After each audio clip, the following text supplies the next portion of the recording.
Bonjour à tous, je suis le professeur Michel Lefranc, je suis le directeur du GRECO, un institut fédératif de recherche qui vise à améliorer le quotidien des patients par l'utilisation de plateformes robotisées, quel que soit le type de plateforme et quelles que soient les disciplines chirurgicales et interventionnelles qui peuvent les utiliser. Nous sommes très heureux de vous accueillir à la Robotique Party, qui est une soirée qui vise à la fois à vous montrer les activités de recherche et de développement que nous réalisons au sein du GRECO, mais également à vous sensibiliser sur la nécessité d'obtenir des dons pour pouvoir soutenir nos activités de recherche, nous aider à améliorer le quotidien des patients. L'Institut fédératif GRECO, qui est un institut porté par l'Université Picardie-Jules Verne, en compagnie du CHU d'Amiens, travaille depuis de très nombreuses années autour de la robotique chirurgicale et interventionnelle et développe des applications cliniques pour répondre à un besoin de nos patients au quotidien.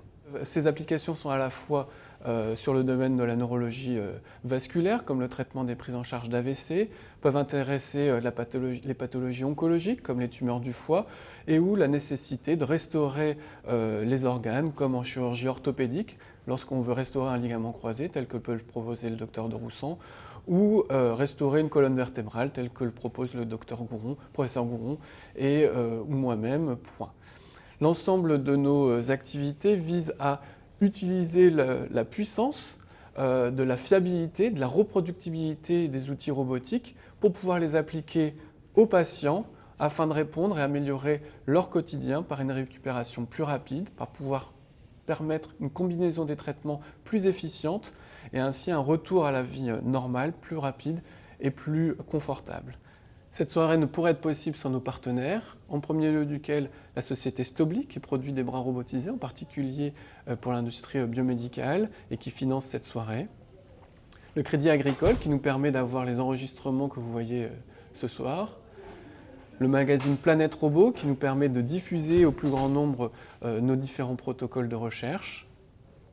Nous voulons particulièrement remercier nos partenaires publics, en premier lieu duquel Amiens Métropole, qui nous propose un soutien massif depuis le début du projet GRECO, mais également la région, qui nous propose également un soutien de premier lieu, et de ceci dans la durée. Nous sommes très contents de vous recevoir pour cette première soirée mécénat, pour cette première soirée robotique, et nous vous souhaitons une excellente soirée. François de Roussan, je suis chirurgien orthopédique pédiatrique, praticien hospitalier au CHU d'Amiens. Je suis aussi co-directeur du GRECO dans sa partie transfert en technologie. Transfert en technologie veut dire valorisation de la recherche et facilitation de son application à l'industrie. Nous avons réalisé en 2017 la première instrumentation rachidienne par vis ilio-sacrée dans le cadre d'une scoliose chez les jeunes enfants. Nous avons réalisé cette intervention sur une vingtaine de patients depuis. En 2019, nous avons aussi réalisé la première reconstruction du ligament croisé antérieur sous assistance robotique chez l'enfant. Ces différentes applications cliniques nous permettent, avec la robotique, une chirurgie guidée par l'image. Cette chirurgie guidée par l'image nous donne un côté mini-invasif qui évite les dissections et permettent de positionner les implants et la réalisation des tunnels de manière la plus précise possible et toujours selon une planification.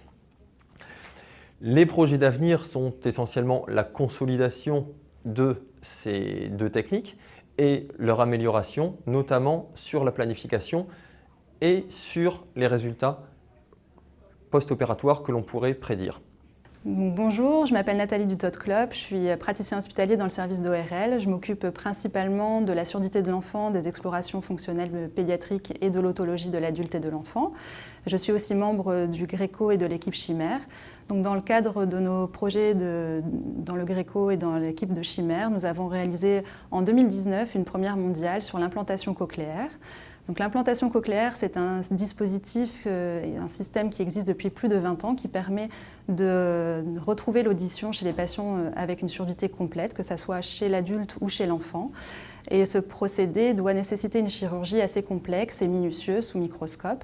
Et grâce à la technologie robotique et la planification préopératoire grâce à l'imagerie, nous avons pu réaliser Une implantation mini-invasive est totalement sécurisée grâce à un tunnel de fraisage au travers de l'os de l'oreille pour pouvoir mettre l'implant à l'intérieur de la cochlée de façon tout à fait sécurisée et planifiée à l'avance.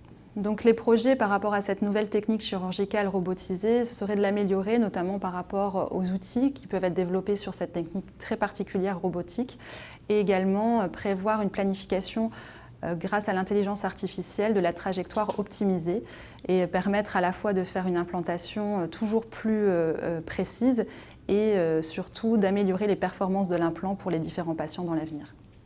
Alors, je suis le professeur Richard Gouron, chef de service d'orthopédie pédiatrique au CHU d'Amiens et directeur adjoint du GRECO, en charge de tout ce qui est formation et transfert de formation de tout ce qu'on a pu développer au sein du GRECO. On a été à l'origine dans le service de la première mise en place de vis ilio-sacrés robot assistés sur des enfants scoliotiques très déformés et très sévères. La première ayant lieu en octobre 2017 maintenant. Tous les projets qu'on souhaite développer au sein du GRECO sont des projets visant à favoriser le cursus chirurgical des patients et les simplifier, c'est-à-dire que l'aide du robot va nous permettre d'opérer des enfants plus complexes sur des déformations scoliotiques, sur des ostéotomies, c'est-à-dire couper l'os et restructurer l'os du bassin des enfants, sur des ostéotomies de membres. En tout cas, de céder de la technologie du robot pour faciliter le geste et donc avoir une réadaptation du patient beaucoup plus simple en post-opératoire. Des séjours hospitaliers plus courts, un gain chirurgical pour cet enfant, des douleurs moindres et donc une récupération beaucoup plus rapide ultérieurement, avec des projets qui se développent sur des chirurgies où la robot-assistance n'existe pas et donc la mise en place de tout ce processus au sein de Simu Santé, avec le robot mis à disposition au sein de cet établissement, et puis ensuite tout le processus qui est implémenté avec les équipes chirurgicales pour donner ce service aux petits patients complexes, et à terme même pouvoir opérer des patients beaucoup moins complexes de ce même type de procédure et que les patients moins complexes puissent à nouveau bénéficier de cette réhabilitation précoce, ce qui n'est pas forcément le cas aujourd'hui. Voilà l'objectif complet du processus de robot-assistance et de tous les développements qu'on souhaite faire au sein du GRECO. Et enfin, le transfert de tous ces processus mis en place ici vers d'autres centres pour qu'on puisse à terme prendre en charge les enfants sur tout le territoire avec ces processus innovants. Bien, écoutez, nous sommes ici dans le bloc opératoire de Simu Santé. Et Simu Santé, ça permet d'être aussi un laboratoire d'usage dans lequel on va faire, avec les chirurgiens et avec les équipes, des recherches sur de nouvelles procédures qui sont basées sur, finalement, les pathologies des patients. C'est un peu une chirurgie particulière et personnalisée, puisqu'on part de tout ce qui est imagerie pathologique des patients, qu'on va reproduire à l'aide d'imprimantes 3D, qu'on va remettre au bloc opératoire. Et donc, ça va nous permettre de chercher de nouvelles procédures en chirurgie. Ça, c'est la première étape. Ça va nous permettre donc en deuxième étape de valider des protocoles chirurgicaux. Ça va nous faire gagner du temps. Et enfin, on va pouvoir ensuite faire des formations dans un environnement qui est authentique. Alors cet environnement, il va nous servir à faire de la chirurgie du rachis, de la chirurgie sur les genoux. Et ça va nous permettre de finalement améliorer la prise en charge des patients, mais aussi améliorer la formation des gens qui vont commencer à finalement apprendre à travailler sur ces appareils de robotique chirurgicale. Bonjour, je suis Gilles Dequin, professeur des universités en informatique de l'université de Picardie Jules Verne et directeur de l'unité de recherche MIS, modélisation, information et systèmes, qui regroupe une centaine de chercheurs et qui traite des questions de robotique, d'automatique et d'informatique. Le MIS est une unité de recherche fondatrice du GRECO et c'est la seule unité de recherche qui ne soit pas une unité qui est médicale. Notre travail consiste, enfin en tous les cas débute, au moment où les médecins produisent une imagerie. Donc sur la base de cette imagerie, nous mettons en place des solutions qui permettent de planifier, de guider et d'optimiser le geste chirurgical. et ça afin de personnaliser l'intervention sur le patient.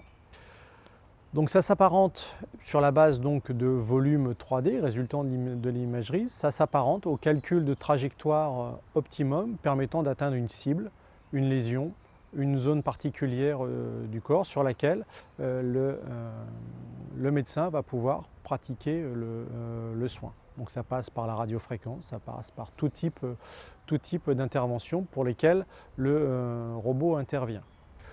Au-delà de ça, puisque le robot intervient, eh bien on peut comprendre aisément qu'il s'agit là d'une numérisation du geste chirurgical. Et donc si on a une numérisation du geste chirurgical, ça veut dire qu'on peut espérer avoir une remontée de données relatives à l'intervention qui a été pratiquée grâce au bras robotisé, en tous les cas grâce à son assistance.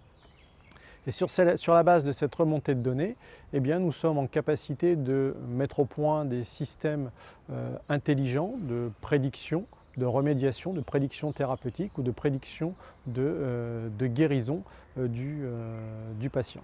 Nous sommes ici sur les terrasses de l'Institut. L'Institut Fairfax est un institut qui est de recherche et d'innovation dans les modèles de la chirurgie, de l'imagerie et de la régénération tissulaire. Ça veut dire reconstruction de la tête et du cou. Et dans la reconstruction de la tête et du cou, il y a forcément les innovations en chirurgie. Alors, innovation en chirurgie avec le Greco, ça veut dire robotique. Qu'est-ce que nous, on peut apporter sur la robotique dans le Greco? Eh bien, c'est la nouveauté du robot Carlo. Carlo qui veut dire de la découpe osseuse très précise, sans toucher l'os, ce qui est une révolution.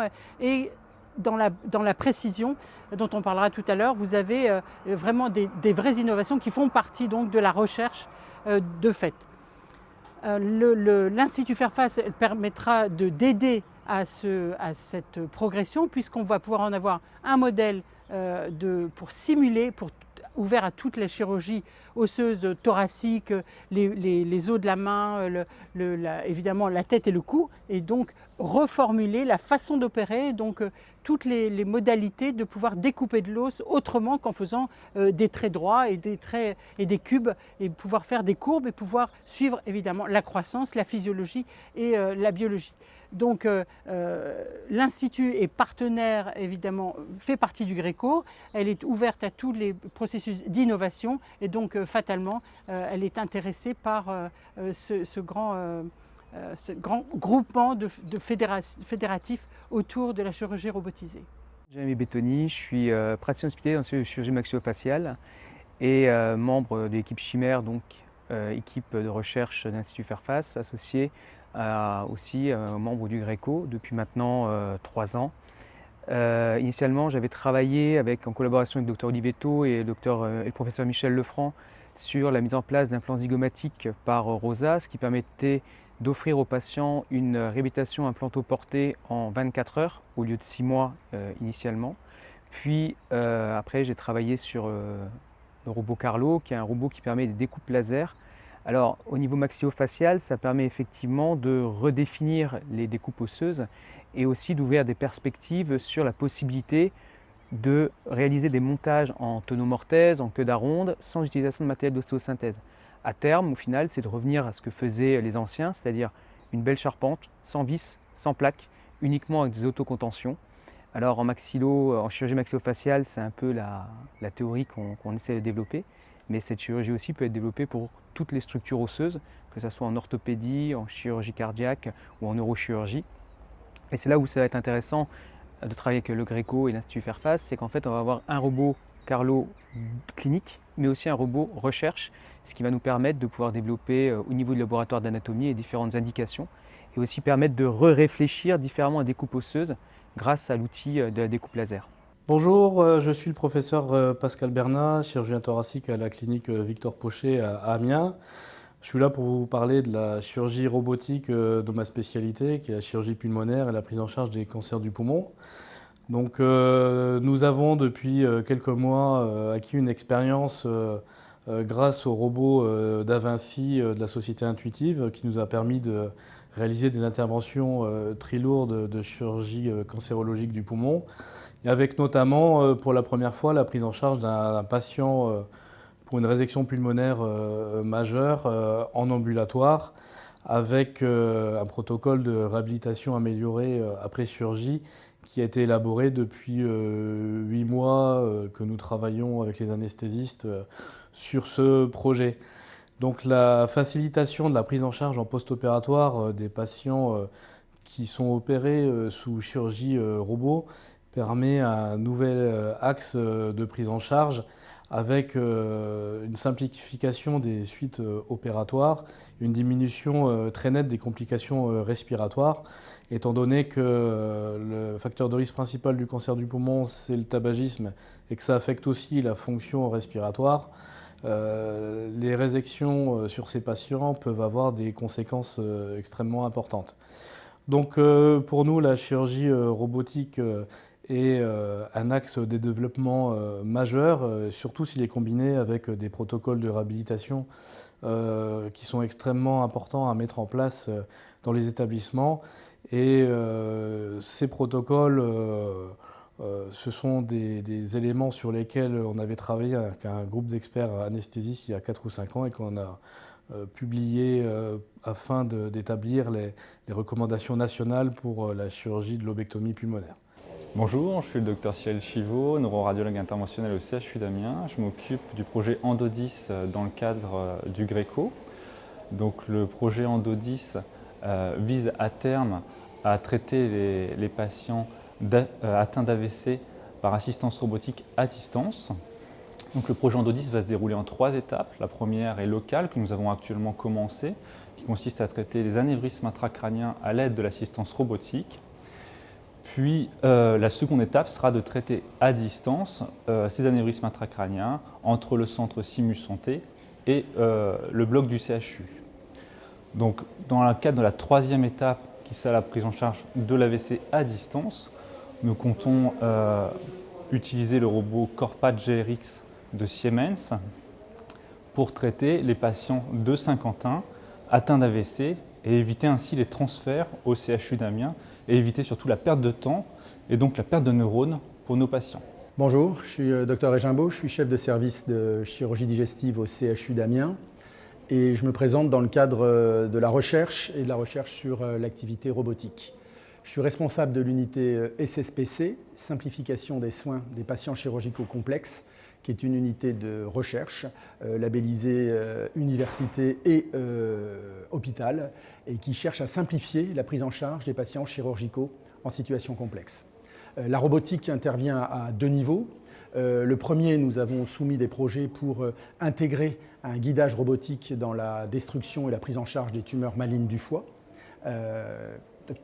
Ce projet est mené conjointement avec le GRECO et le MIS, qui est une unité qui travaille dans le cadre de l'intelligence artificielle. Le deuxième projet à plus long terme que nous voulons mener est de faire intervenir l'activité robotique dans la prise en charge des urgences chirurgicales, domaine qui n'a été jusqu'à maintenant absolument pas exploité.